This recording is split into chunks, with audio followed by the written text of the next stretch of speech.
As soon as I stepped into the wedding garden, the very moment I expected to see my daughter walk out in her white dress, I froze. Hanging right at the entrance under 2 rows of glowing golden lights was a large board with a photo of me and my husband.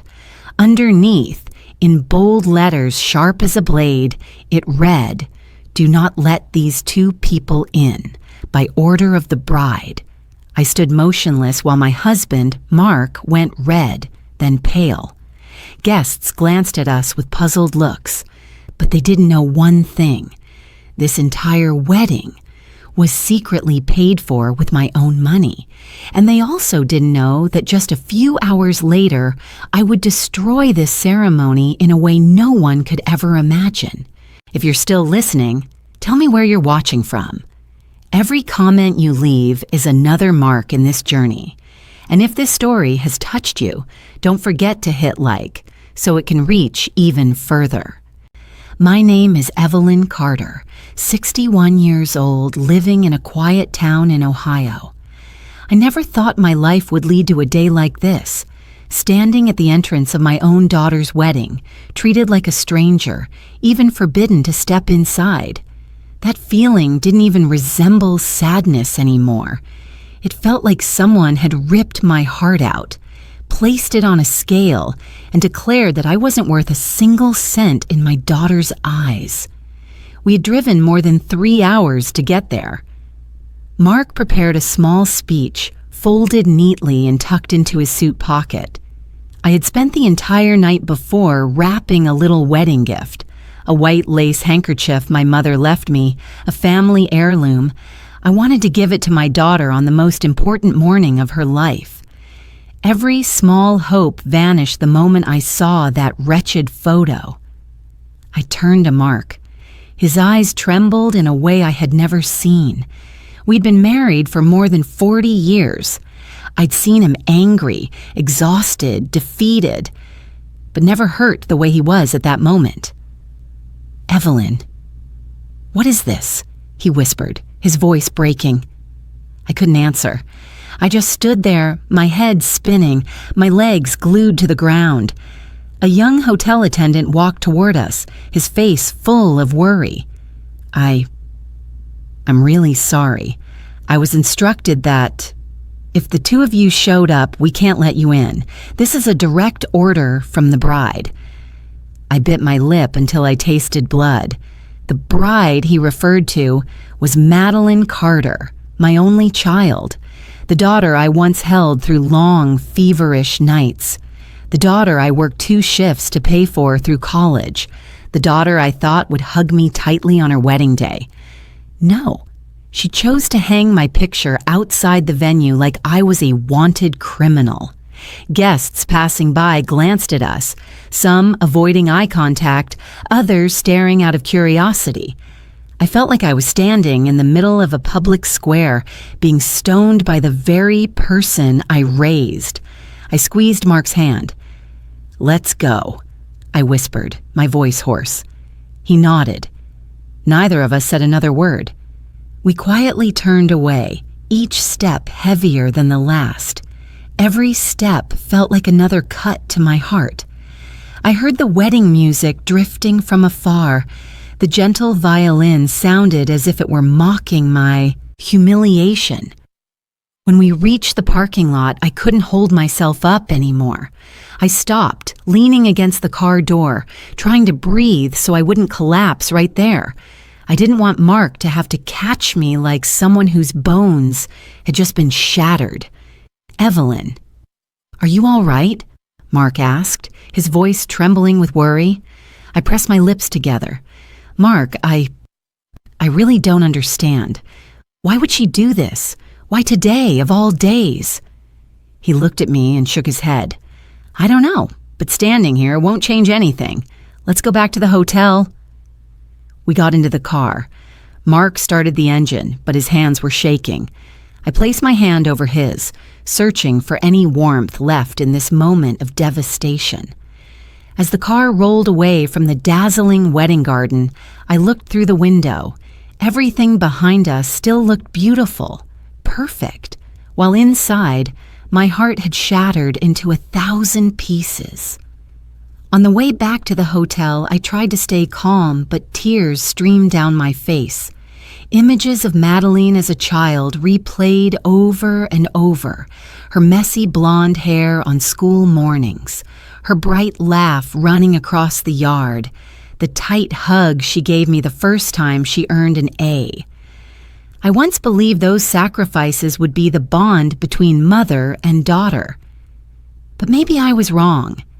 Maybe when a child grows up with everything, she might accidentally see her mother's love as an obligation. I never imagined I had raised someone who could treat me as a burden. I tried to comfort myself. Maybe it was a misunderstanding. Maybe Madeline didn't know. Maybe someone else hung the sign without her knowing. But deep inside, I knew the truth. Madeline knew. Madeline agreed. Madeline wanted this. I remembered the months preparing for the wedding, the moment I transferred $92,000 to the event planner, money I had saved for more than 30 years. I remembered how relieved I felt knowing my daughter would have the perfect day she dreamed of. I hid it from Madeline because I thought if she knew I paid, she would feel embarrassed or guilty. I hid it out of love, out of a mother's instinct to protect. But today, standing forbidden at the wedding entrance, I realized my daughter didn't feel grateful at all. She saw me as a debt, or worse, an embarrassment to hide. The car stopped in front of the hotel. Mark turned off the engine, but he didn't step out. He turned to me. "Evelyn, I know this hurts, but you have to understand. She's not the little girl we raised anymore. She changed when she got involved with the Whitmore family." I looked down at my hands, the veins raised, the faint calluses from years in the laundromat. I had built my entire life around Madeline. I never imagined the child I raised would be the one to push me out of her life on the most important day she had. I inhaled deeply. "Mark, did I do something wrong? Or are we just too poor, too ordinary for them?"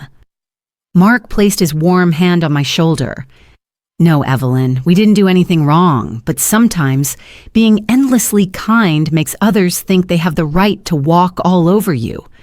I nodded, but inside me, something shifted, a feeling both painful and cold, as if a new door had opened, and behind it was a version of myself I had never dared to become, a version of Evelyn Carter, who would no longer bow her head. I looked out the window toward the golden lights of the wedding still flickering from afar. "Mark, you know what? I think I've been too gentle." "Gentle?" Mark frowned. "Yes," I said quietly. "I think it's time I take back everything I've given away." He stared at me, trying to read my thoughts, but even I wasn't fully certain yet. I only knew one thing. Tonight, I would no longer be the woman who endured humiliation in silence. A frightening yet clear idea began forming in my mind, slowly, quietly, but powerful enough to make me shiver. If Madeline wanted to erase me from her life on her most important day, then I could show her exactly who held all the real power over this ceremony. And I would not shed another tear. I sat silently in the hotel room, my eyes still slightly swollen after hours of holding back tears. But as memories flooded back, I no longer felt humiliated. Instead, I felt hollow, as if an invisible hand was opening each drawer of my past, forcing me to look closely, from where I started to the moment I lost the very child I raised. I was born in a tiny town in northern Ohio where winter winds blew so cold the window glass froze every morning. My family was poor, not the kind of poor where you skip a few luxuries, but so poor my parents burned scrap wood and cardboard to keep us warm. I grew up surrounded by the hum of an old heater and dinners of thin soup. But my father taught me the most important thing. being poor wasn't the same as being worthless. And my mother taught me that a woman must stand on her own 2 feet. I carried those lessons throughout my life. When I married Mark, we started from nothing. Mark worked as a delivery driver for a furniture company. I got a job at a small laundromat on Main Street. The pay was small, but we saved every cent by cutting every expense possible. I became familiar with the smell of detergent, the damp chill of clothes straight out of old machines. My youth lived between heavy laundry baskets and hours of standing on aching legs. But it didn't matter, because when Madeline was born, every sacrifice became something I wanted to do. Madeline was stunning from day one. Soft brown hair, blue-gray eyes she inherited from Mark, and a smile that made me forget the scent of bleach still clinging to my hands. From the moment she could walk, we gave her everything our limited means allowed. I remember waking early to make pancakes before school, coming home from my shift and stopping by the thrift store to find her a little pink dress she would love. I wanted my daughter to grow up with what I never had, safety and enough. Madeline was brilliant. At 7, she read faster than her classmates. At 13, she won a small state science award. I cried with pride when her teacher told me, "Mrs. Carter, your daughter is exceptional." But sometimes I knew I spoiled her more than necessary. I justified it as making up for my own childhood. I thought loving more meant she would love me more. I was wrong. When she got into college, Mark and I worked harder so she wouldn't feel limited like we once did. I took on a second job cleaning offices at night. Every day I left the laundromat at 5, ate a quick sandwich, then worked until late. In winter, when snow piled thick and my back throbbed with pain, I still pushed through because I wanted her to have a future brighter than anything I could imagine. I don't remember how many hours I worked each week. I only remember holding that first $5,000 tuition bill and crying because I had actually managed to pay it. Madeline knew I worked hard, but as she settled into college life, her calls became fewer. First several a week, then once a week, then only occasionally. I understood. She was becoming independent, living the life Mark and I had worked so hard to give her. I didn't resent it, but I will never forget the day she graduated. She wore a black gown, a square cap, and honor cord around her neck. When she looked at me and Mark, she beamed, a smile I once thought I would never lose. "Mom, I did it," she said, and I cried in the middle of the campus lawn. I was proud, so proud it hurt. But pride lasted only a short while. After she started working, Madeline came home less. Her stories centered on coworkers, clients, business trips, fancy events in Columbus and Cleveland. We became background figures, appearing only during holidays. Then one day she called to say she wanted to bring her boyfriend home. I hoped he would be kind, like Mark, someone genuine, hardworking, steady. But when Andrew Whitmore stepped through the door, I knew immediately that my daughter's path had taken a sharp turn. Andrew was the type of man who believed he was above others. Expensive suit, gleaming watch, a voice polite yet cold. He shook Mark's hand with barely any pressure, then scanned our home as if assessing its monetary value. I disliked him instantly. But Madeline, she was dazzled. Her eyes lit up whenever he spoke about managing finances, his wealthy family in Chicago, vacations in the Florida Keys. I saw clearly she was mesmerized by a world we had never belonged to and had never sought. I stayed polite, joined the conversation, but felt the first needle prick at the bond between me and my daughter. The second meeting was worse. The Whitmore family invited us to dinner at an upscale restaurant in downtown Columbus. The moment I stepped inside, I felt out of place. White tablecloths, layered wine glasses, dishes, expensive enough to cover a week of rent. Margaret, Andrew's mother, looked me up and down and said, "Oh, you made it." Polite words, cold tone. All dinner long, she questioned my laundromat job, not out of interest, but superiority. Andrew spoke about the family's business investments, elite social circles, exclusive events.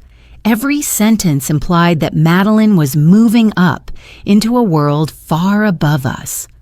Mark tried to stay composed, but his eyes often dropped to the tablecloth, anger mixed with resignation. That night, riding home, I sat in the back seat silently asking myself, what had I created? How had I raised a child who didn't notice the disrespect from the family she was marrying into? I never found an answer. Madeline's changes came gradually but clearly. She visited less, called less. When she did come home, she talked only about Andrew, where they went, who they met, their elevated plans for the future.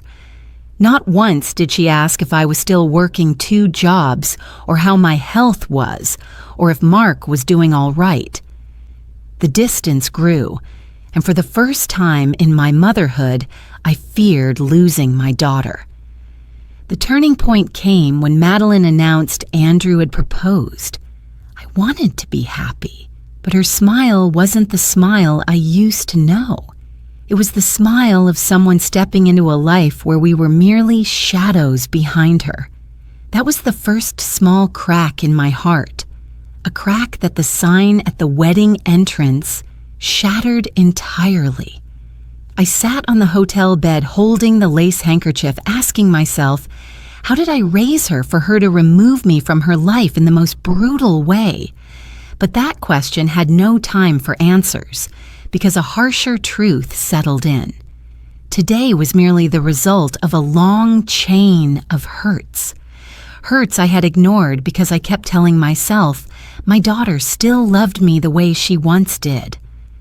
I didn't know then that all of this was only the beginning of deeper pain and betrayal waiting ahead. I was still leaning against the hotel headboard, gripping the lace handkerchief as if it were the only thing keeping me from falling apart. Memories of Madeline and years of raising her twisted together in my mind, carrying me toward another moment I should have recognized sooner, the first dinner with the Whitmore family. Looking back, it feels like the first chapter of a book I wish I had never opened.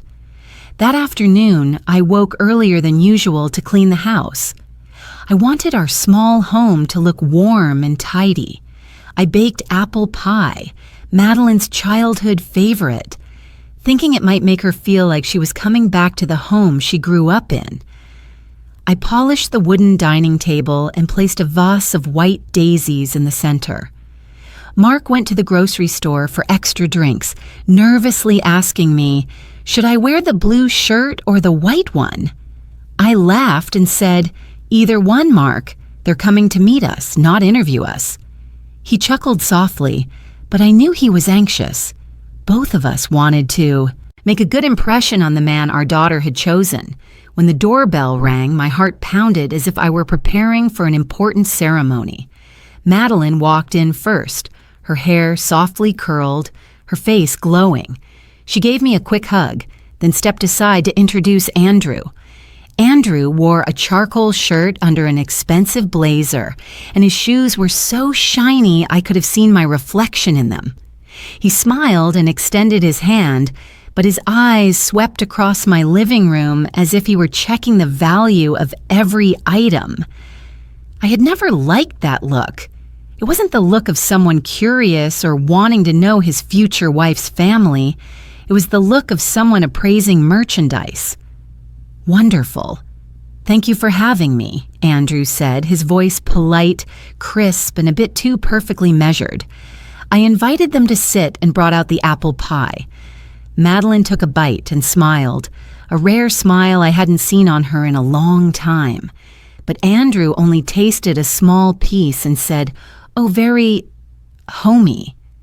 His tone sounded both like praise and like a subtle suggestion that my baking wasn't quite up to standard.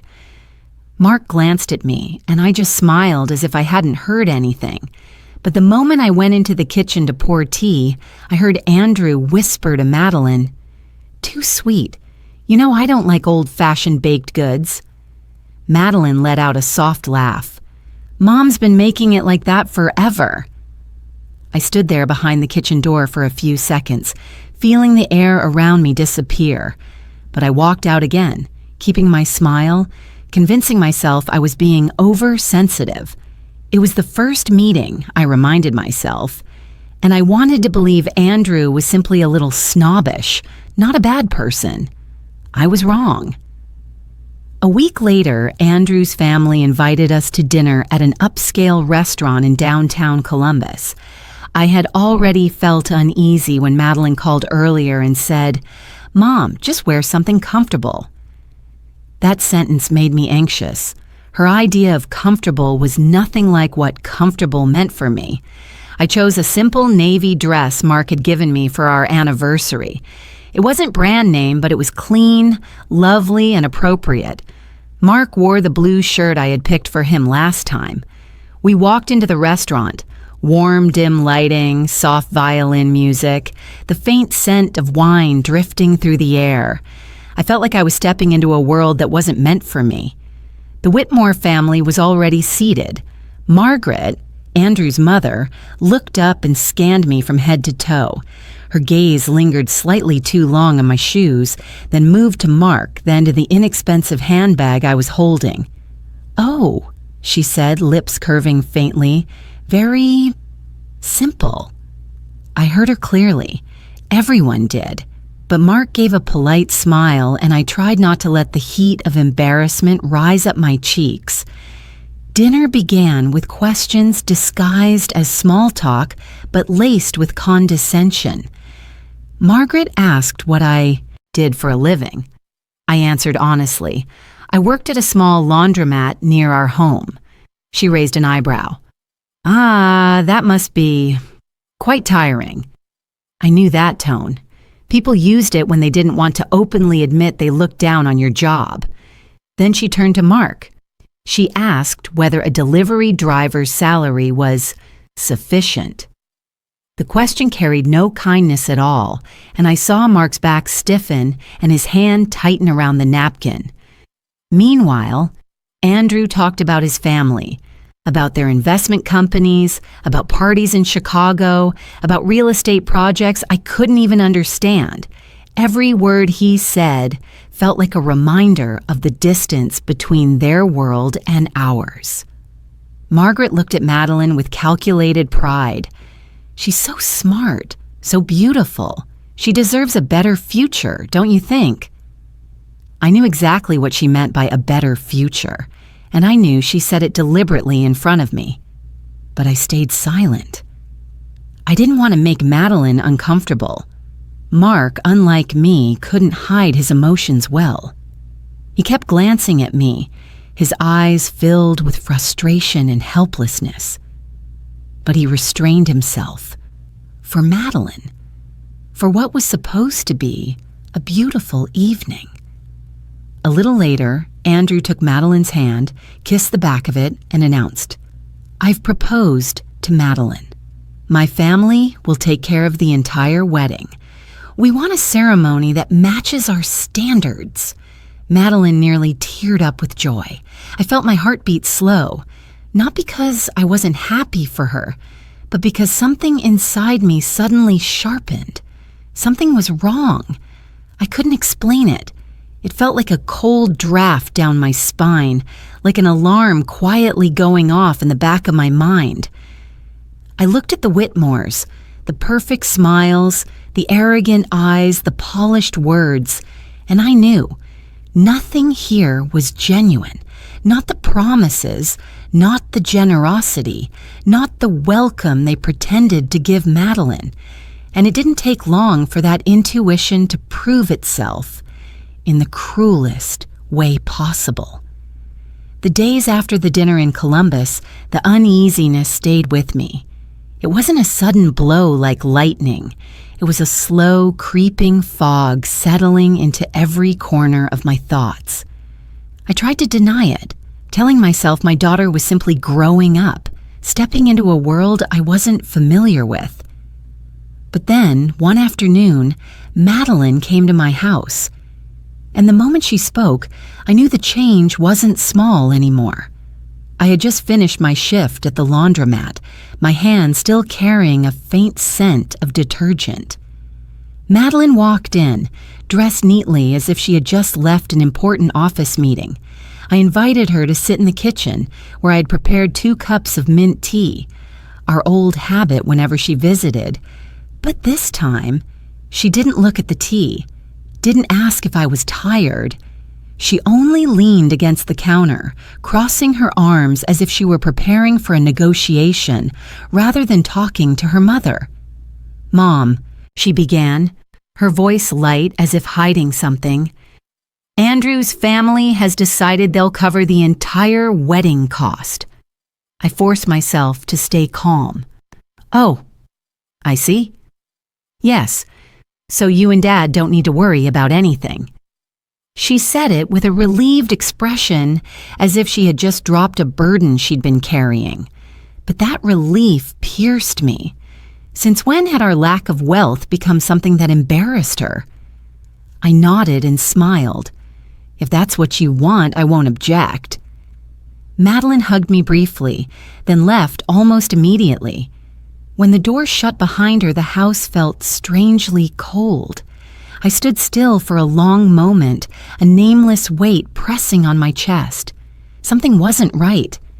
I picked up the phone and searched for the event planning company Madeline had mentioned the night before. When the staff answered, I tried to sound casual. "Hi, I'm the mother of the bride, Madeline Carter. I'd like to ask about the event cost." The woman quickly opened the file. "Yes, the estimated total is $92,000. But we haven't received any deposit or payment yet." I went silent. I had to take a deep breath before answering. "None at all?" "That's correct. We're waiting for the contract holder to make the transfer." When I hung up, my hands were ice cold. So the Whitmore family never planned to pay. Every generous promise had been a performance. A show meant to make Madeline feel lucky to be marrying into their world and to make her believe they were a stronger support system than the parents who raised her. I sat down, staring out at the backyard where the old maple tree stood, silent as if listening, and the only thought I had was, if they won't pay, what will happen to the wedding? And worse, did Madeline know? Or was she also a victim of their shiny lies? I couldn't let my daughter be humiliated. No matter how much she had changed, no matter how much it hurt, I was still her mother. And a mother doesn't let her child fall in front of hundreds of people. That night, I called the event planning company back. "Yes," I said, my voice steadier than I felt. "I'll pay the entire cost, but one condition. Do not tell anyone, including the bride, that I am the one paying." The staff member hesitated, then agreed. I transferred the money in 3 large payments, amounts I never imagined I would spend in my lifetime. When it was done, I sat alone in the dark living room, listening to the dry ticking of the wall clock. I had emptied nearly all the savings Mark and I had built over 30 years, money meant for our peaceful retirement. But the part that hurt most wasn't the money.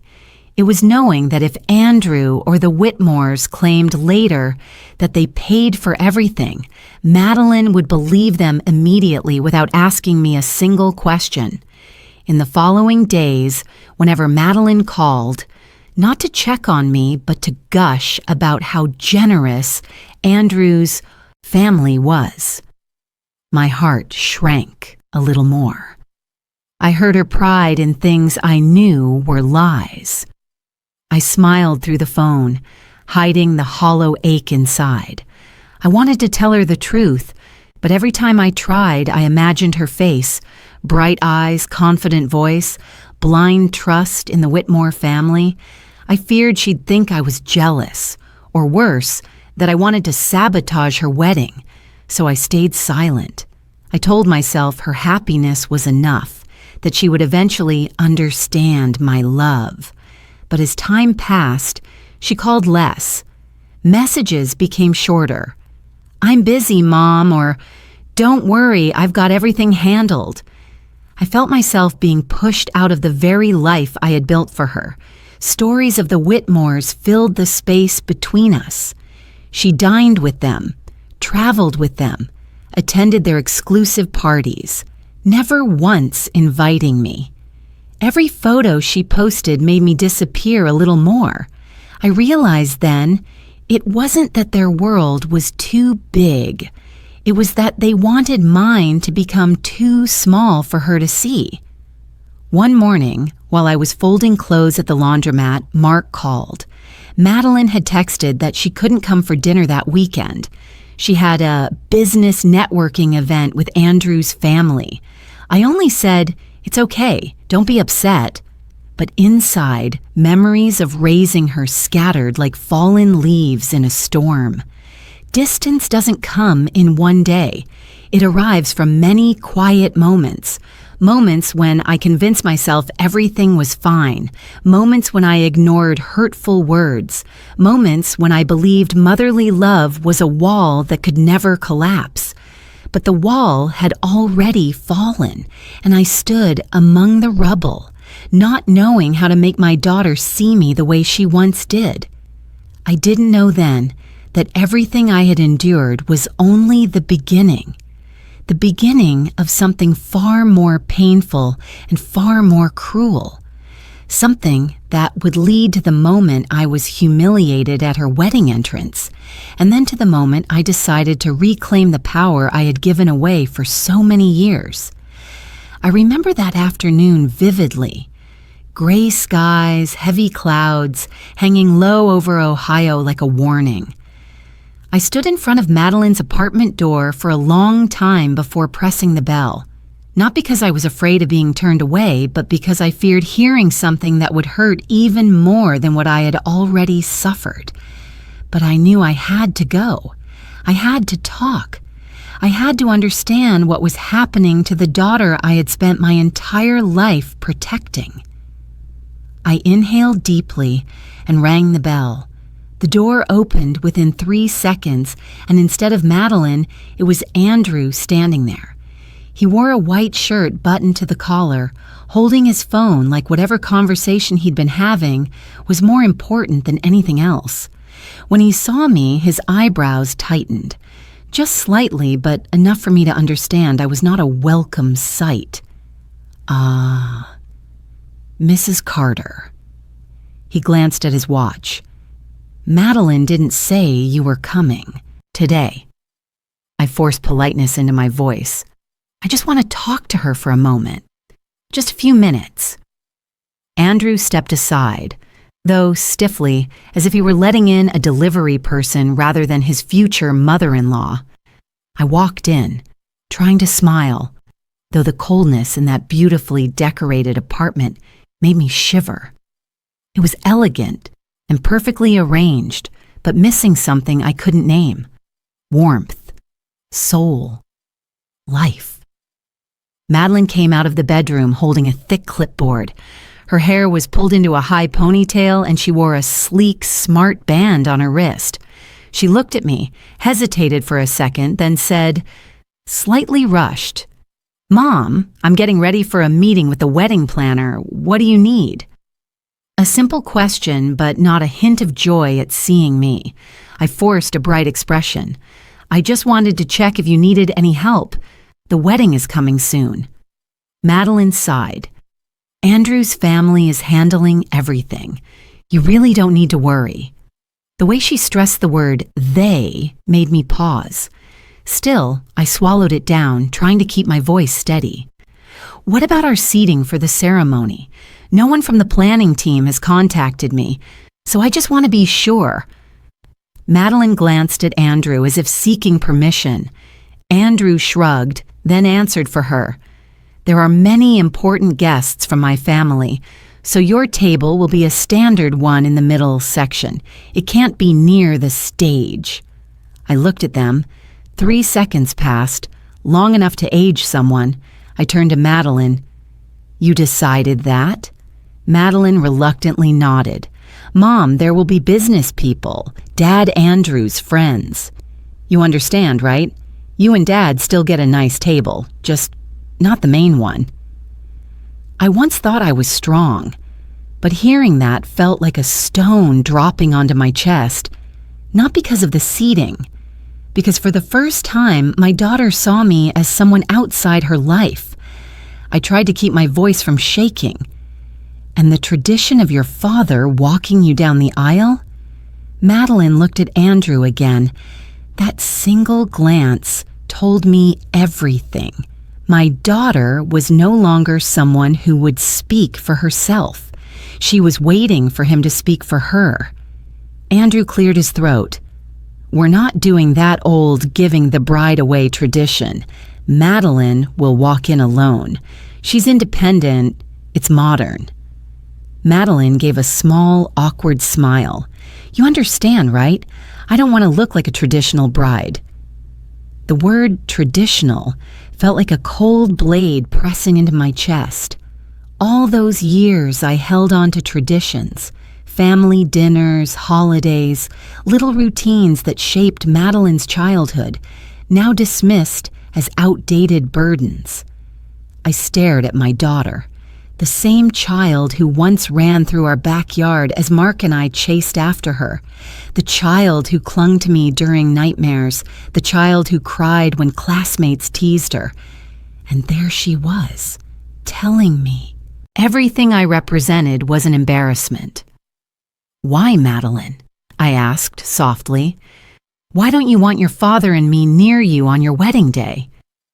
She froze for only a second. Then she looked away as if searching for the kindest possible lie. It's not like that, Mom. It's just, there are certain images we need to present at the wedding. You know, Andrew's family does big business. I don't want to make them uncomfortable. I heard the meaning behind every word.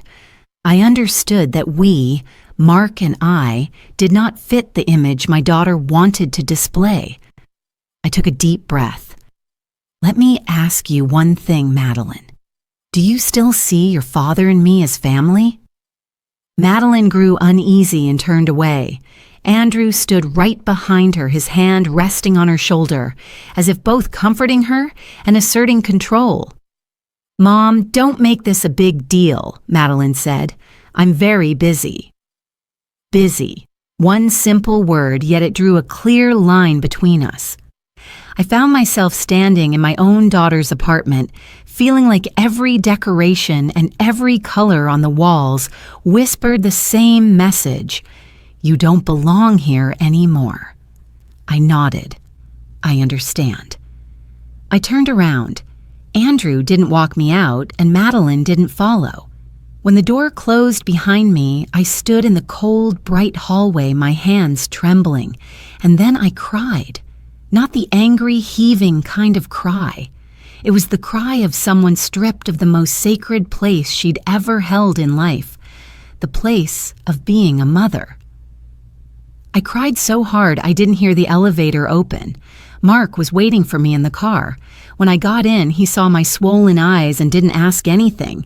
He simply placed his hand over mine, lightly, but enough for me to feel the grief spreading through every part of me. I leaned my head against the window, watching the blur of cars outside. The air inside the car felt heavy as lead. Mark spoke softly. Evelyn, don't let her hurt you like this. I know how much you love her, but maybe she's not the little girl she used to be. I nodded without looking at him. But I still hope on her wedding day she'll realize how unreasonable she's been. I still want to believe that. Mark gently squeezed my hand. Hope is the last thing we should let go of. But deep in my heart, I knew that hope was already cracking. I felt like I was clinging to a rope that was fraying strand by strand, held together only by fragile belief. I didn't know that. Just days later, that same daughter would leave me standing before a wedding gate, staring at a picture that barred me from entering, and the heartbreak of this afternoon would become the final warning I failed to heed. 1 week before the wedding, when, under normal circumstances, I should have been counting down the hours until my daughter stepped into a new chapter, Madeline called me. I remember clearly. I was in the kitchen, just lifting the lid off a pot of chicken soup when the ICO phone buzzed. Her voice sounded calm, but underneath that calmness was something sharp, something only a mother who'd grown accustomed to disappointment could detect. "Mom," she said quickly, as if she had another meeting waiting. "I need your help with something." I wiped my hands on a kitchen towel and smiled, even though she couldn't see it. "All right, go ahead." And then, with one single sentence, she delivered a blow so staggering that even now, when I remember it, my chest feels hollowed out. "Mom, can you cut everyone from our side of the guest list? Andrew's family guests are increasing. I need to prioritize people. Important for my future." I froze. The spoon slipped from my hand and hit the floor with a small but echoing clang that filled the quiet kitchen like the toll of a bell. I couldn't speak for several seconds. I just stood there, trying to register what my daughter had asked of me. "Madeline," I whispered, my voice trembling like a child's first lie. "Cut? Everyone?" But they already received their invitations. "We double-checked," Madeline replied, still breezy. "Your list has a lot of people who really don't have anything to do with my new life. They don't serve any purpose for me and Andrew."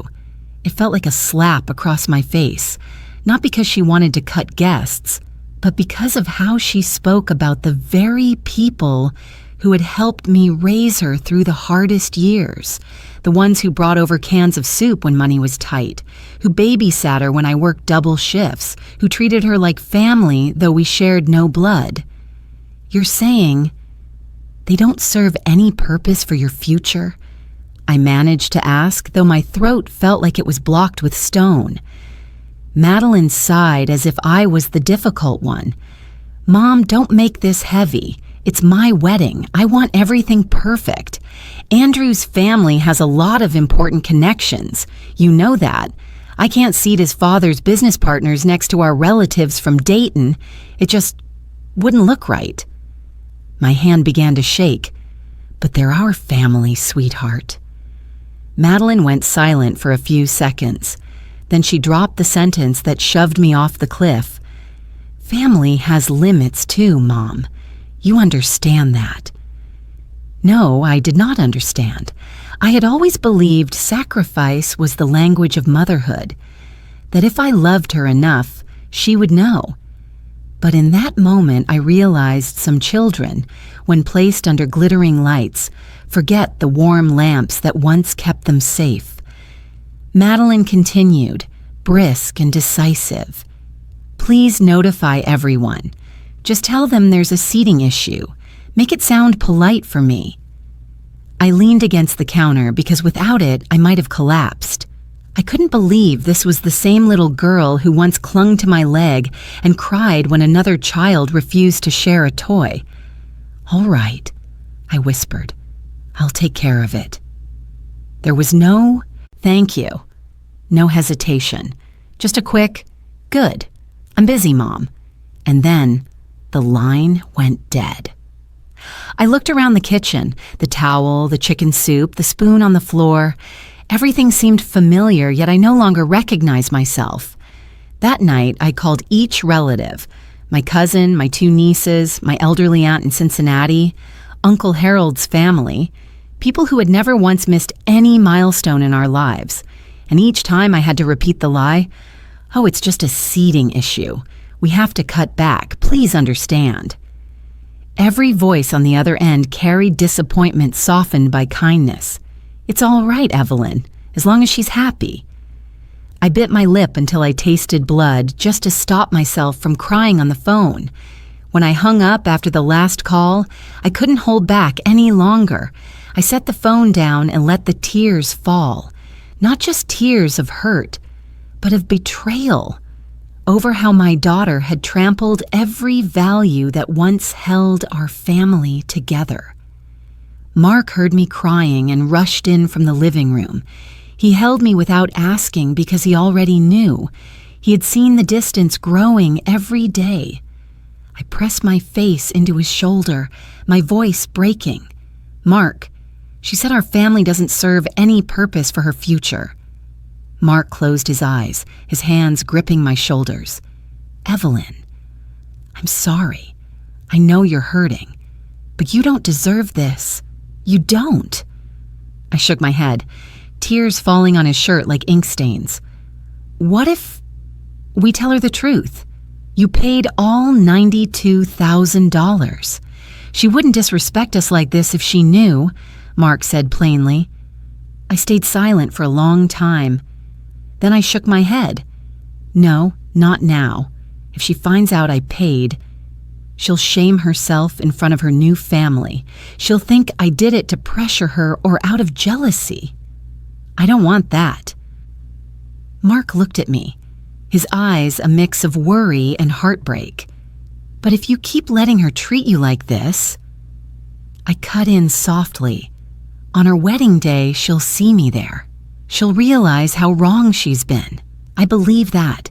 The wedding will be the moment she understands." I said it, but deep down I knew that hope was fragile. So fragile that the slightest breeze could shatter it. I wanted to believe in my daughter so badly it made me foolish.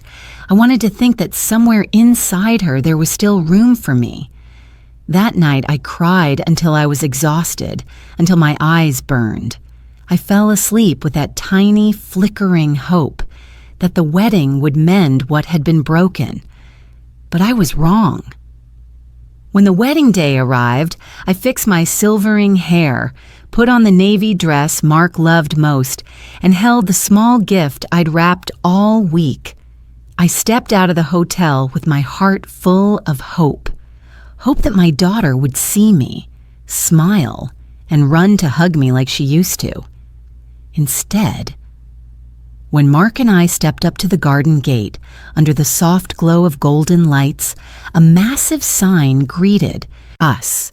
On it was our picture, and the bold, slicing words, "Do not let these two in, bride's orders." In that moment, the last drop of hope inside me was crushed into dust, and I, someone who once believed love was enough, stood there learning how to breathe again after having my heart shattered. I don't remember how I got back to the hotel. I only remember sitting stiffly in the car, hands trembling in my lap, unable to process any of it. Mark placed his hand on my back, rubbing slow circles, but the hollow ache in my chest didn't ease. It wasn't a pain of the body. It was deeper, hollowing. When Mark closed the door behind us, I collapsed onto the bed, burying my face in my freezing hands, and like a string pulled too tight, finally snapping, I broke into sobs, not soft sobs, choking ones, the kind that makes breathing impossible. Humiliation, grief, betrayal, confusion, everything crashed over me at once. Mark sat beside me, holding on to my shoulders. "Evelyn, we don't need to stay here. I'll pack our bags. We'll leave right now. We'll go home. Forget this ever happened." I wanted to nod. I wanted to say, "Yes, let's go." But inside me was a strange emptiness, as if I had lost a part of myself, and leaving now felt like admitting my daughter had the right to hurt me without consequence. I tried to inhale, but the breath dissolved before reaching my chest. "Mark, I don't know what to do." He stroked my hair. "We'll go home. You don't need to take any more of this." I was about to answer when my phone suddenly rang. Unknown number. Ohio area code, but not saved in my contacts. Mark gestured for me not to pick up, but something, I couldn't name what, made me reach for the phone. "Hello?" I whispered, my voice rough. A young woman's shaky voice came through, someone who seemed to have struggled before deciding to call. "Mrs. Carter? Is this you? My name is Chelsea Rivera. I'm one of the event coordinators at the Linden Garden tonight." I blinked. "Chelsea? I don't think we've met." "I know," she said. I heard her swallow, then her voice quickened. "But I saw what happened at the gate. I was standing inside when they put the sign up. I'm so sorry I witnessed it and couldn't do anything." I gripped the phone, my palms dampening. "You're calling because of that?" "Not just because of that, Mrs. Carter." Her voice dropped, trembling slightly. "I'm calling because I know you're the one who paid for the entire wedding tonight." My fingers went numb. How do you know that?" I asked, my voice almost colorless. "Because I checked the contracts before the event. Every receipt, every payment record, every signature. Everything has your name on it. You're the only one who paid in full. There isn't a single cent from the Whitmore family." My heart thudded so hard I pressed my hand against my chest. A long stretch of silence passed between two breaths. Chelsea continued, her voice thick with hesitation. "And there's something else you should know." I heard her swallow again, as if bracing herself. 2 hours before the ceremony, I walked past the bridal suite. I overheard the bride and the Whitmore family talking. They were talking about you. The air around me froze. "Chelsea, what did they say?" Her voice trembled, but each word stabbed like a blade. "They called you trashy and poor. They mocked you for trying to act classy. They said the wedding would be less embarrassing if you didn't show up." My knees buckled, and I sank onto the bed. I didn't cry. I didn't have any tears left.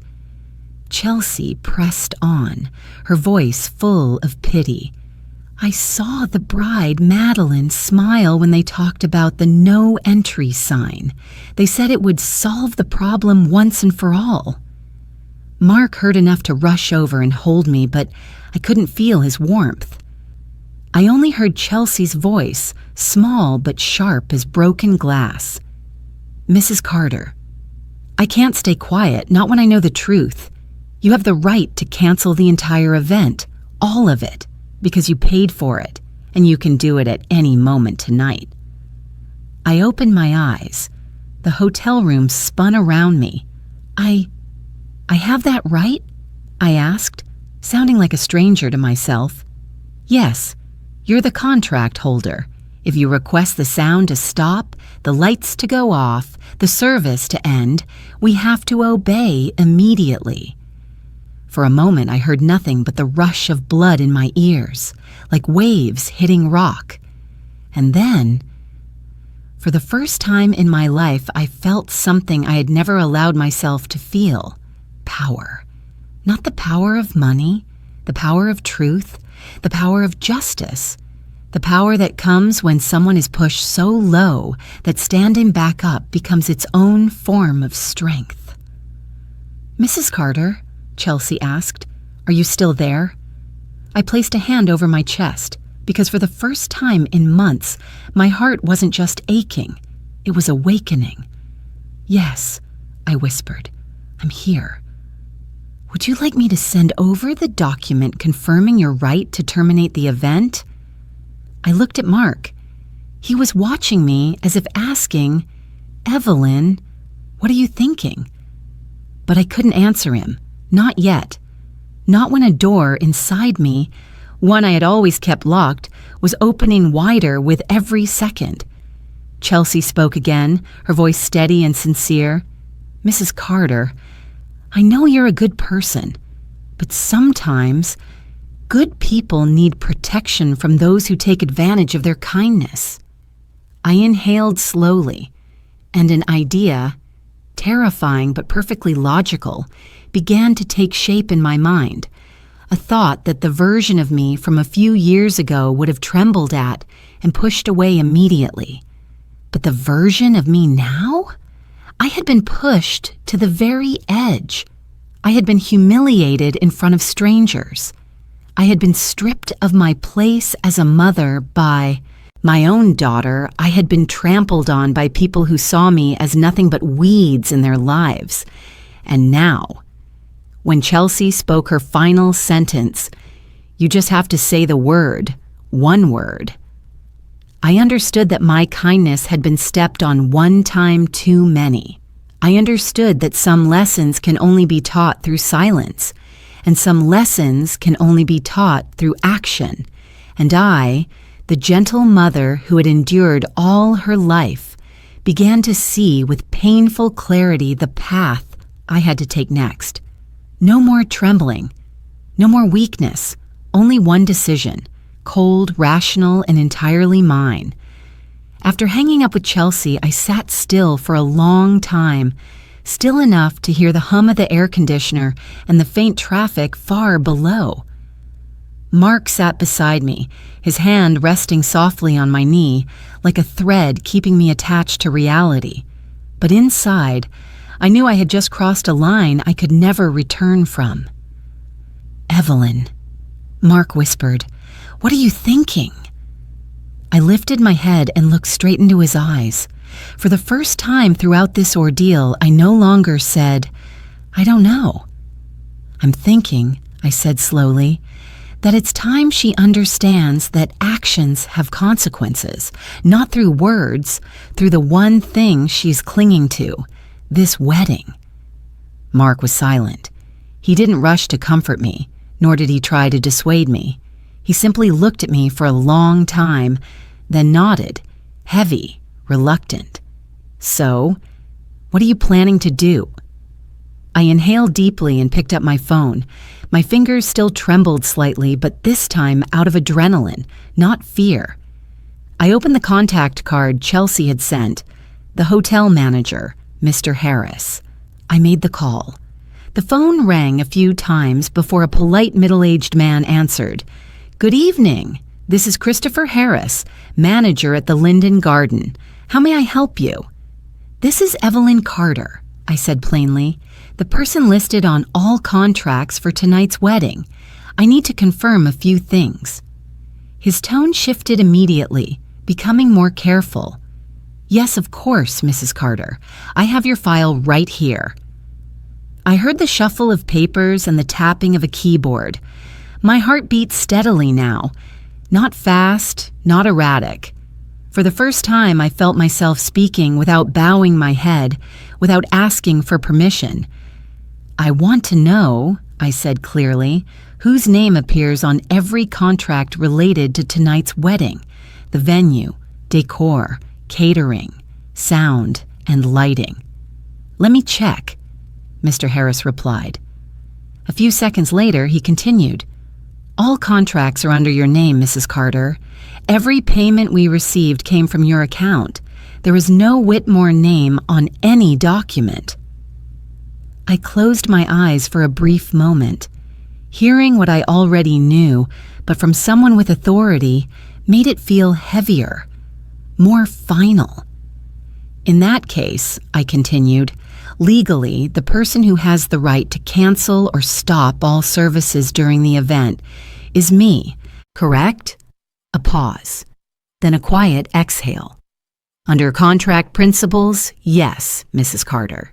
If you request that services stop, we must comply. But I must warn you, that would cause significant disruption." "I understand," I cut in calmly. "I am not asking you to do it now. I simply need you to confirm that if I call back and request all music, service, lighting, and venue use to stop, you will do so, correct?" There was something like respect, maybe even fear in his voice when he responded, "Yes, Mrs. Carter. If you, as the paying client, request it, I will proceed. But I hope you consider this carefully." "I already have," I replied. "One more thing. I want every decision, communication, and adjustment tonight documented. Emails, internal notes, all of it must have a clear trail." "Of course," he said. We will email you a confirmation. It will state clearly that you are the one requesting service termination." "Thank you, Mr. Harris," I said, my voice low. "I may call again tonight. When I do, I expect everything to follow what you've just confirmed." "I understand, Mrs. Carter," he answered, "and I'm sorry for what happened at the gate. No mother deserves that." I didn't address the last sentence. I simply said, "Have a memorable evening," and ended the call. Mark stared at me, eyes wide. "Evelyn, you're really going to do it?" I turned to him. "Do you think I have another choice? She dragged me to the lowest point she could find. If I stay silent, I'm only teaching her that she can trample others without consequences." Mark put his arm around my shoulders. "I won't stop you. I'm only hurting because I know tonight will be the final nail in the door between you and her." I nodded softly. "That door? It's been locked for a long time, Mark. I just refuse to admit it." I straightened up and pulled my laptop closer. The light from the screen reflected off my tired, calloused hands. I opened a new email, typing with a calmness that almost frightened me. Recipient: Margaret Whitmore, Andrew's mother. Subject: regarding your family's generosity for tonight's wedding. I began, "Dear Mrs. Whitmore, this is Evelyn Carter, the bride's mother. First, thank you for proudly telling everyone that your family covered all the wedding expenses. That must feel wonderful for you. Attached are all contracts, invoices, and bank payment receipts in case you'd like to refresh your memory.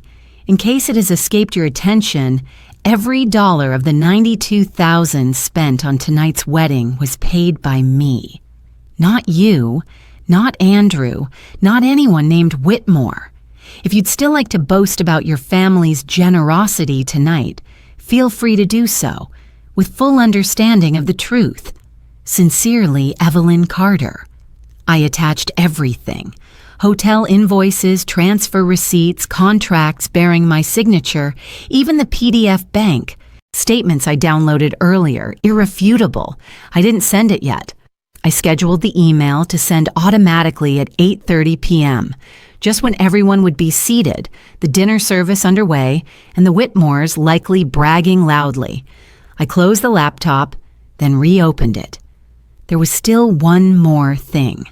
I found my sister's contact, Linda Carter, the one who stood by me through the hardest years, the one Madeline erased from the guest list without hesitation. I called her. "Sis?" Linda answered after 2 rings. "I've been waiting for your call. How is everything over there?" I paused, then asked, "Are you home?" "Yes, we're all having dinner. We keep wondering how the wedding is going. I didn't want to bother you." I swallowed. "Linda, I need you to do something for me, and I need you to stay calm when you hear what I'm about to say." Her tone changed instantly. "Don't scare me. What happened?" I told her. Every detail. From paying the entire wedding cost, to Madeline cutting the whole family from the list, to the sign with our picture banning us from entering. Linda didn't speak. I heard rushed breathing, a chair scraping back, someone in her house asking, "What's wrong?" and then silence. When I finished, Linda exhaled shakily, so deeply I heard the strain in her ribs. "Sis," she whispered, her voice cracking, "please don't tell me you're still there. I'm at a hotel nearby, but Linda, I didn't call just to vent. I need you to do something." "Anything," she said immediately. "Tell me." "I need you to call every single relative Madeline erased from the list. Tell them the truth. Tell them I paid for everything. Tell them she banned her own parents at the door. Tell them she said our family serves no purpose for her future." Silence. I knew Linda was hold her back fury. "You want them to know?" she finally asked. I I said softly, that when Madeline spins her story later, our family already knows the truth. I'm not asking them to storm the wedding. I just don't want them carrying shame on my behalf anymore. Linda inhaled sharply. All right, I'll do it. I swear, by tonight our whole family will know who has heart and who threw it away. Her voice softened. Sis, I'm sorry I'm not there with you right now. I gave a faint, tired smile. You are here, just in a different way. We ended the call. Staring at my phone, I realized I wasn't as alone as I thought. Even if Madeline cut herself off, the people who walked with me through hardship still stood firmly by my side. And tonight, I wouldn't let anyone, not even my daughter, cut that bond again. One last task remained before the moment of reckoning. I opened another file, a draft of my will I had prepared with my attorney in Ohio. I had planned to revise it after the wedding, adding Madeline more clearly as a beneficiary. Now, there was no need. I called my attorney, Mr. Jackson.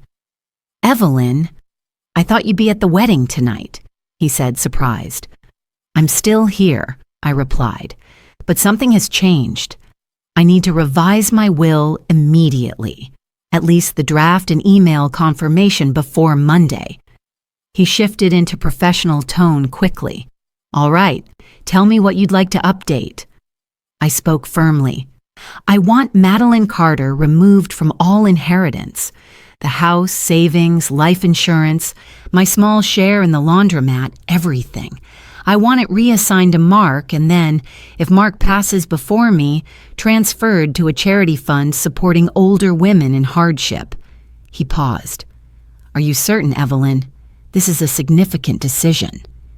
Tonight, I said, I received the clearest answer about what I mean to her. I'm not punishing her, Mr. Jackson. I'm simply placing her where she's chosen to be, outside the center of my life. He exhaled heavily. I'll draft the changes and send them to you for review. Come in Monday for final signatures. Thank you, I said, and please keep this confidential. Of course, he replied. Evelyn, this isn't cruelty. Sometimes protecting yourself is a form of love too, painful as it is. I closed the laptop.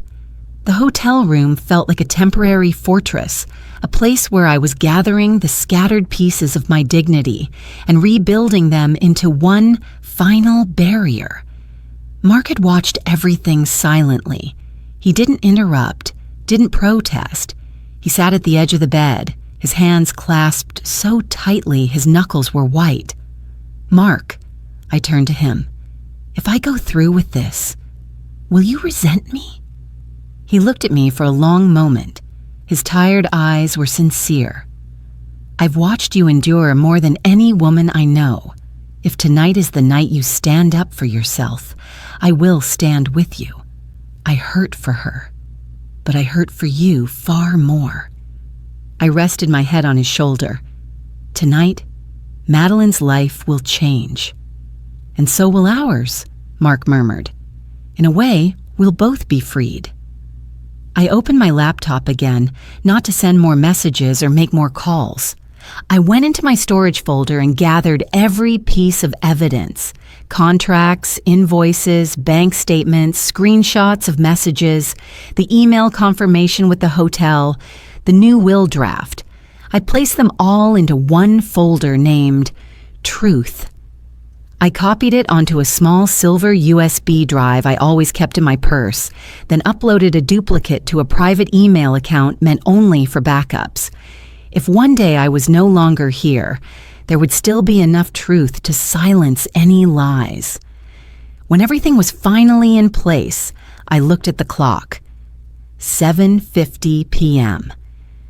Surely by now, Madeline was standing in the ceremony hall, her hand in Andrew's, smiling in front of 300 guests, believing tonight was the most perfect night of her life, believing she had completely removed two poor nobodies from the flawless picture she wanted to present.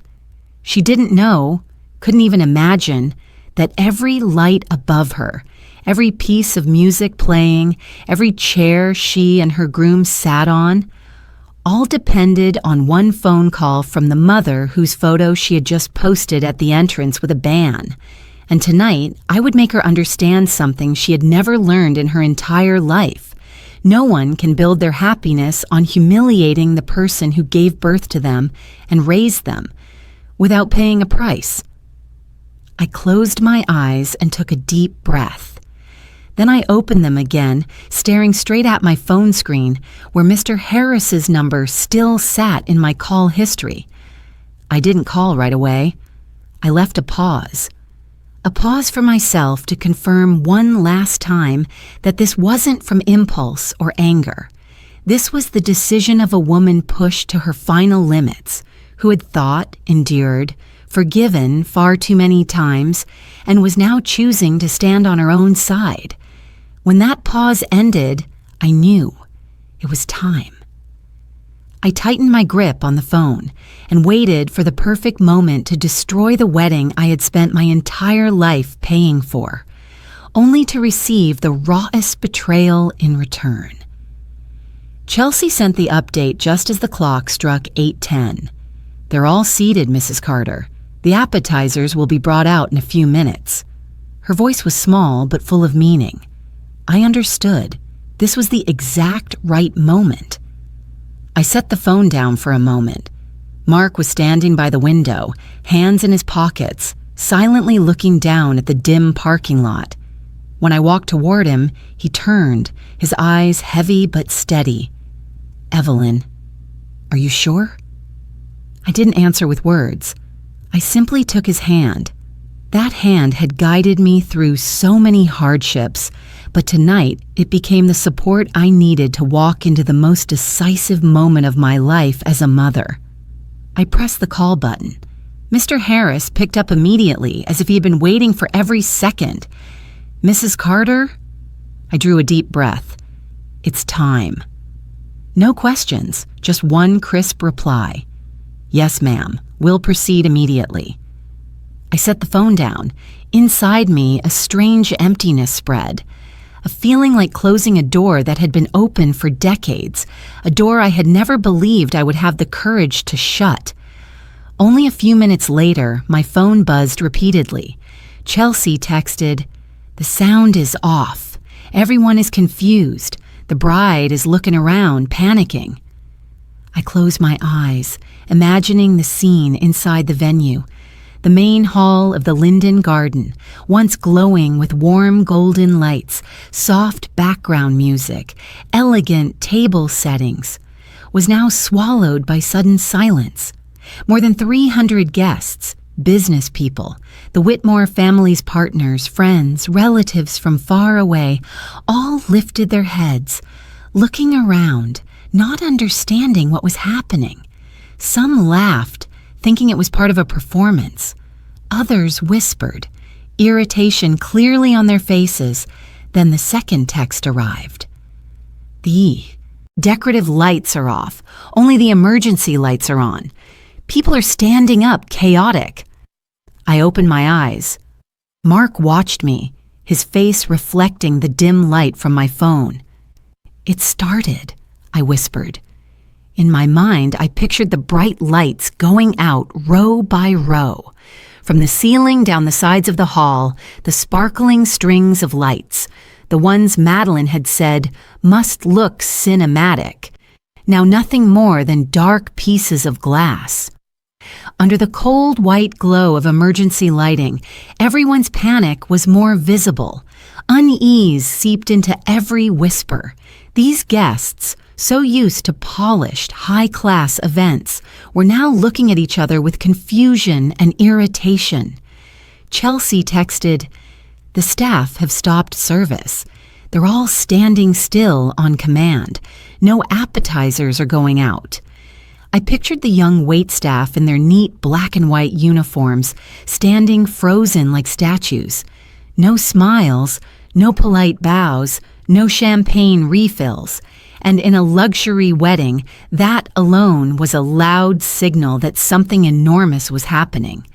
An older guest likely lost patience, standing up and shouting, "What is going on? Get the manager here immediately!" Chairs scraped, voices rose, heels clicked on tile, a storm of noise swelling in the hall, all surging toward Madeline, my daughter, standing in the center like someone stripped of her crown in front of everyone. Chelsea's fourth text came, "Madeline is standing in the center, pale.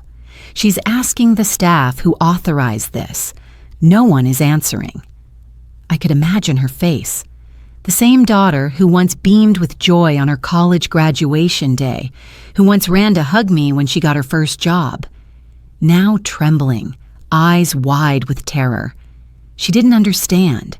She couldn't understand, because she believed power and wealth were what controlled the world. She forgot one thing. Tonight, every glass, every rose, every strip of silk was paid for with my money. The fifth message arrived, longer. "Andrew is yelling at the staff. He says he'll call his lawyer. But Manager Harris just walked in. He showed Andrew the contract and pointed at the name, yours."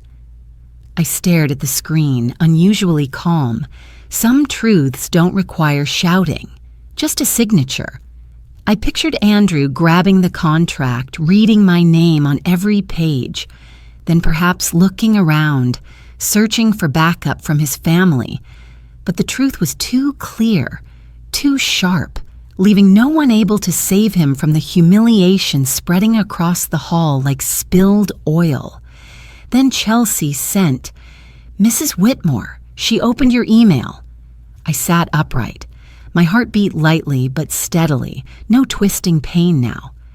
Mark leaned toward me, almost holding his breath. Then the final message in that sequence appeared. She's frozen. Her hands are shaking. Her face is white. People beside her are asking what's wrong. She handed her phone to her husband. He looked at it, then looked at Andrew, like he wants to crush him. I exhaled, a long breath I had been holding for weeks. The Whitmore family, who mocked me, looked down on me, orchestrated my humiliation at the gate, lost their dignity in just a few minutes. I didn't feel triumphant. Truly, I didn't feel joy reading those texts. What rose inside me wasn't arrogant victory, but deep relief. Like finally, the truth had been forced to speak after being buried so long. I imagined Margaret Whitmore standing at her table, hands shaking, reading each invoice, each contract I sent. Every paid by Evelyn Carter, cutting into her pride like cold metal. I imagined Andrew turning to the bride, my daughter, just as stunned. His pride ripped away in front of 300 people. And I knew, at that very moment, the Whitmores finally understood something they never expected. The woman they humiliated was the only reason they had the wedding that was now falling apart before their eyes. Then Chelsea texted a sentence that made my hand pause above the screen. "Madeline is crying. She's asking, who did this?" I stared at the words, my heart tightening. My daughter was crying. That moment didn't make me waver, but it did bring a sharp ache to the part of me that was still a mother. I had given birth to her. I had raised her through the hardest years. And now I was the one pulling the cloth off the truth at the wedding she treated as her life's dream. But I didn't regret it. I had been silent too long. I had let her believe there were no consequences. I had let myself be treated as an extra in the life I built for her. If tonight she had to stand under cold emergency lighting, facing 300 questioning eyes, then that was the only lesson she would listen to. I put the phone down. Mark squeezed my shoulder. "Are you all right?" I nodded, and for the first time my eyes were no longer wet. All right, for the first time. Truly all right. Outside the window, the lights of Ohio shimmered like quiet dots, as if reminding me that life was bigger than the pain Madeline caused. And in that rare moment, I knew the storm I unleashed wasn't to destroy her. It was to let her see what she had lost by letting arrogance lead her. Tonight the lights at the wedding went out, but the light inside me, for the first time in a long while, turned back on. I was sitting at the edge of the bed, my heart settling like calm water after the strongest wind of my life, when my phone vibrated violently. The screen lit up with the caller's name, Madeline. I stared at it for a long time.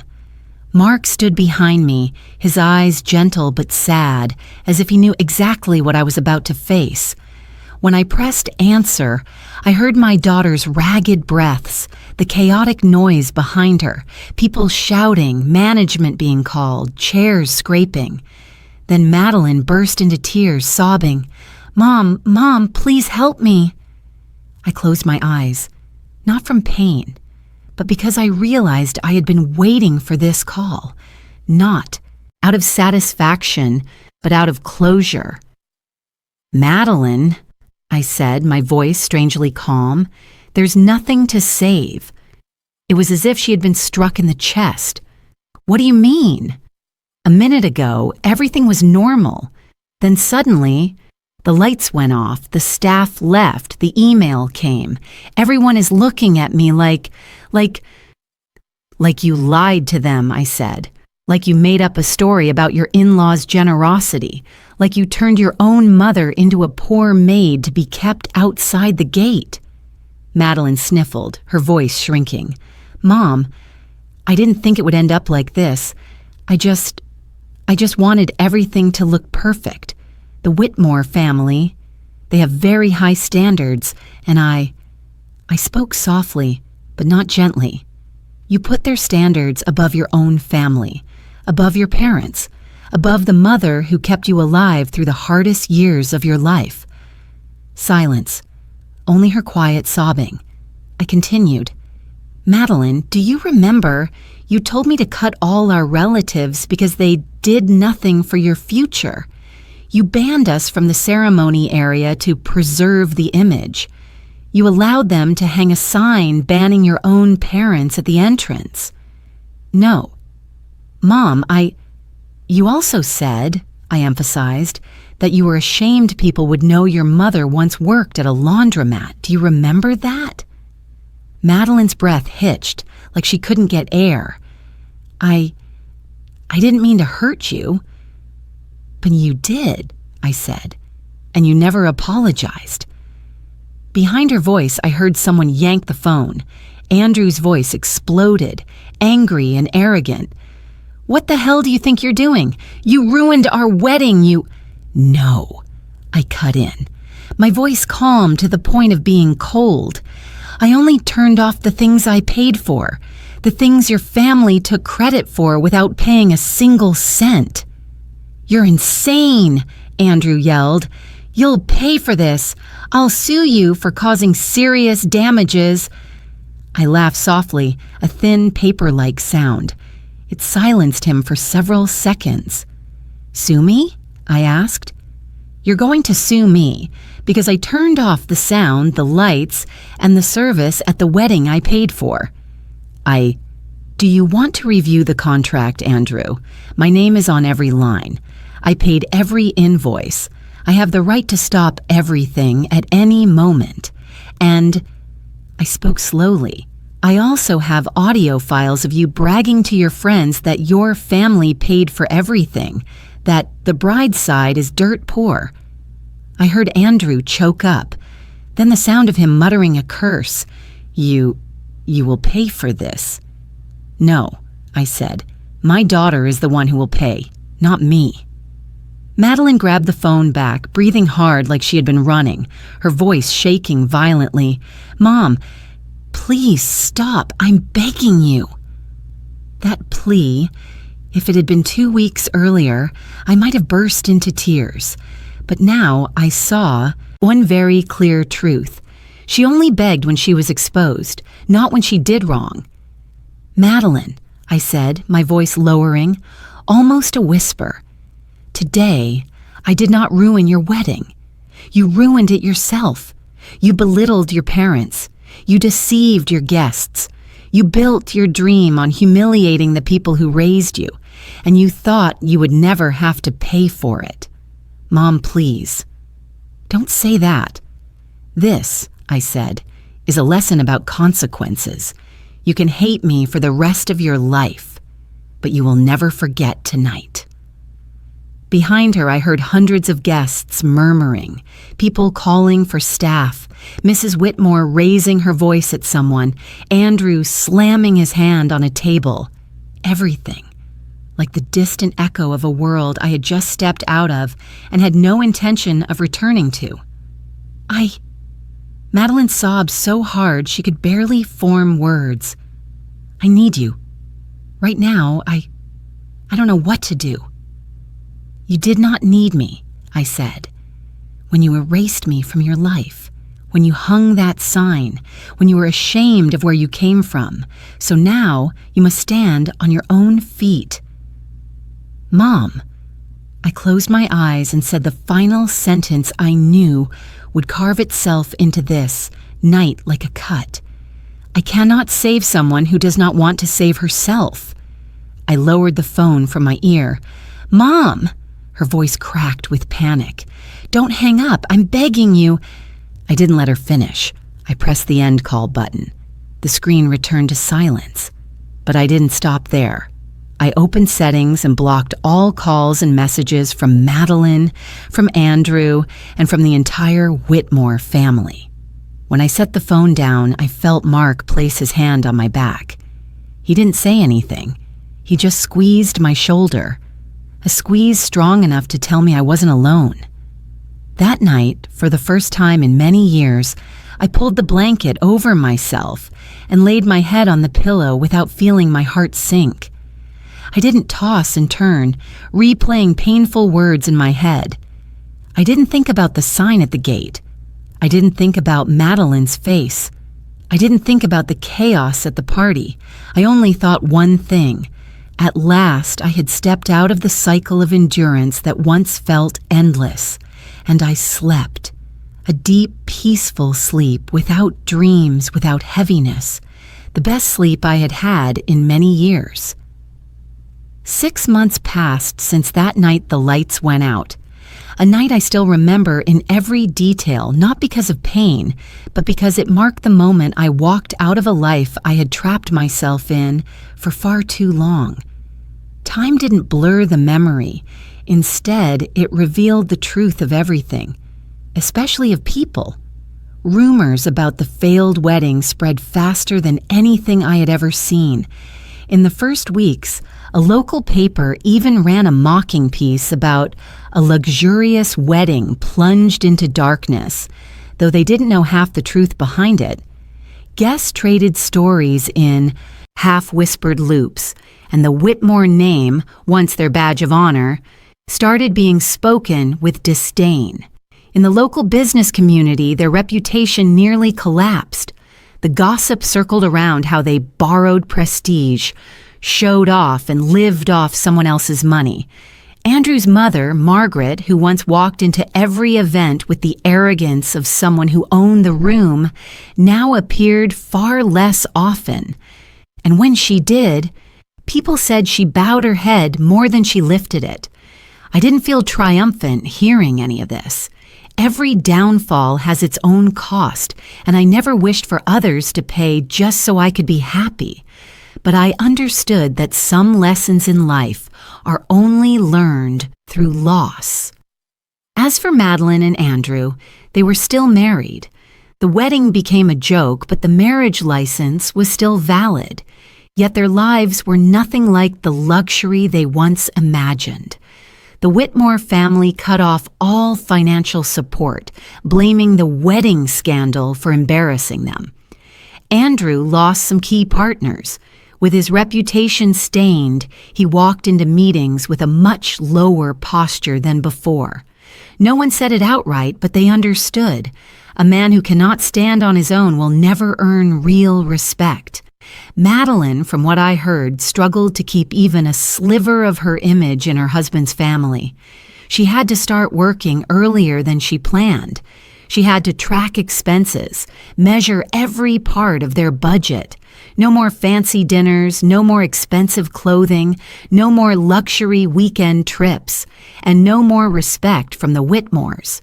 The same people who once praised her when she first met Andrew now looked at her like an outsider. They saw her as the faint shadow of a mistake. And Madeline tried to hold herself together, but she grew more worn and frail by the day. One early June afternoon, with summer wind blowing across the porch, I was watering my pots of sunflowers when I heard a car stop at the gate. Mark was in his office. Only I stepped out. A worn sedan door opened, and Madeline got out. She had noticeably lost weight. Her once shiny blonde hair was dry and split, tied in a rush. Her clothes were no longer the elaborate style she used to prefer. Her face carried dark circles, her eyes tired as though she had cried through many nights. She stood at the gate, looking at me like someone staring at a stranger she no longer knew how to approach. "Mom," her voice was hoarse, "can you come outside and talk to me for a moment?" I opened the gate but held my distance, not coldly but enough for her to know the past could not be erased like chalk. Madeline burst into tears immediately, as if my presence alone unlocked everything she had held back for months. "Mom, I'm sorry. I can't take it anymore."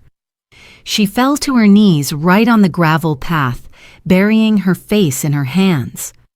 "I lost everything. Everything. I have no one to talk to. I have no one on my side anymore. Please, Mom, forgive me. I need you." I leaned down and set my hand lightly on her shoulder, but didn't rush to comfort her. "Madeline," I said slowly, "you didn't lose me. You only lost the right to assume I would endure forever." She looked up, her red eyes filled with hope. "Mom, I'll do anything. I just need you to hold me, just once." My heart ached with the instinct of a mother. I had wilted for years out of fear of losing her, but today I understood something else. Love does not mean allowing someone to hurt you endlessly. Sometimes love means standing far enough away for them to see their own mistakes. "Madeline," I said softly, "forgiveness isn't something people receive by asking. Forgiveness is something they earn through action. I'm not closing the door on you, but I won't open it all the way just because of a tearful apology." She went still. In the past, whenever I spoke gently, Madeline often answered with a pout or an irritated tone, but today she only bowed her head. "I understand," she whispered. "I'll come back when I deserve to."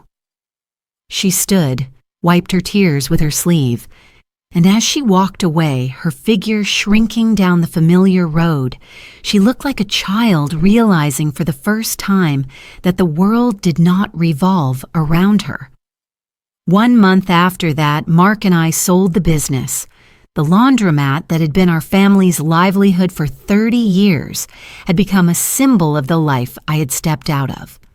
We sold it to a sweet young couple who promised to keep the shop's name out of respect for the generations who built it. With the money, we moved into a small home near the beaches of North Carolina. The sound of waves every evening made me feel as though I was getting back breaths that life had taken from me for too long. I met with my lawyer again. This time, not in pain or anger, but clarity. The new will was adjusted. All assets would be transferred to a fund supporting older women seeking independence after leaving toxic families. Not a single dollar would go to Madeline, unless she proved through time and consistent action that she had changed. Mr. Jackson nodded after reading it. "Evelyn, This is not the decision of a cold mother. This is the decision of someone who finally knows how to love in the right way. I knew he was right. The most surprising part was what happened after everything fell apart. My family, the same people Madeline erased from her guest list, returned to me more than ever. Linda called me every week.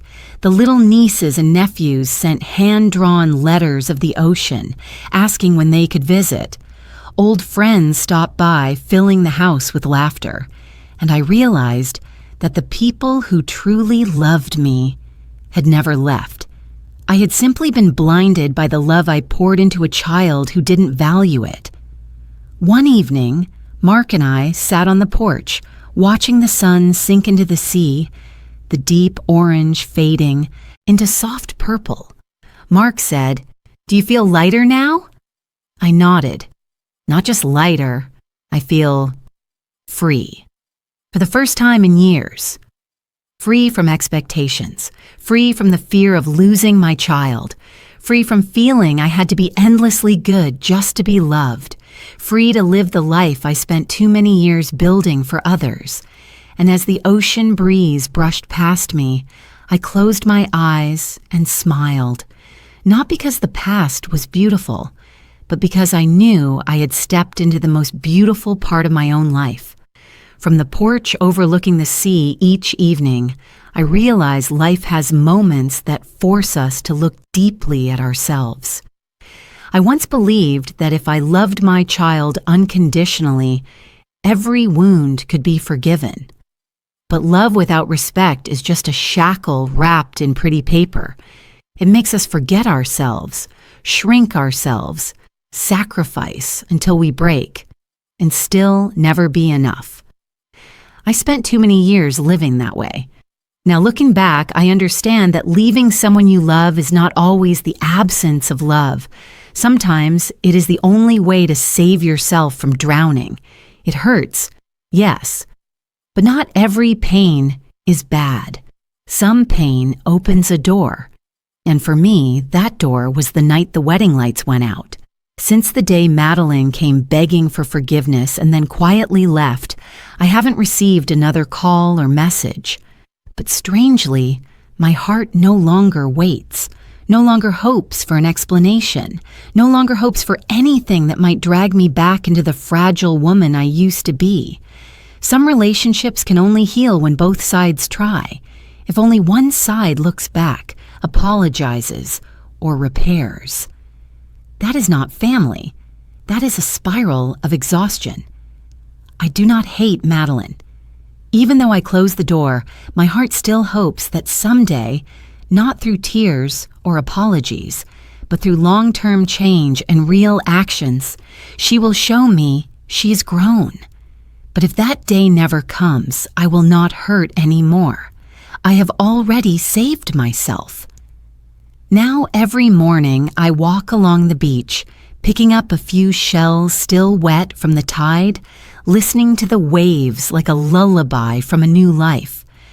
In the afternoon, I sit at the nearby community center, talking with older women trapped in toxic families, women who were once versions of me. I listen to them cry, then quietly offer them the courage I paid a very high price to find. I realized that the most meaningful thing in my life wasn't paying for a wedding or putting my child through college, but helping other women see their worth. The thing I once desperately wished someone would help me see. Anyone who writes, leaves a message, or asks me to share my story, I read everything. Each note reminds me I am not alone, and none of us ever truly are. Family. I learned this far too late, but just in time, is not necessarily made of blood. Family is the people who stay when you fall. Family is the ones who never make you feel small. Family is the ones who speak your name with kindness, not contempt. And now, as you sit somewhere listening to this story, I want to ask you something sincere. Where are you listening from? And have you ever felt overlooked by your own family or had to stand up to protect your dignity? If you have, I hope you leave a few words in the comments, not for me, but for the other women who read them, the ones still suffering silently so they know they are not alone. Thank you, truly thank you, for being here, for listening to the journey of an ordinary mother like me. Every minute you spend with this story matters to me more than you can imagine. And if you want to continue walking with me with stories about the quiet strength of middle-aged and older women, then please follow the channel and leave a like. It isn't an obligation. It's simply a way of saying you're still here and that stories of healing like this still have a place in your heart. Thank you for staying with me to the end. I wish you peace, and I hope you too will find your own freedom.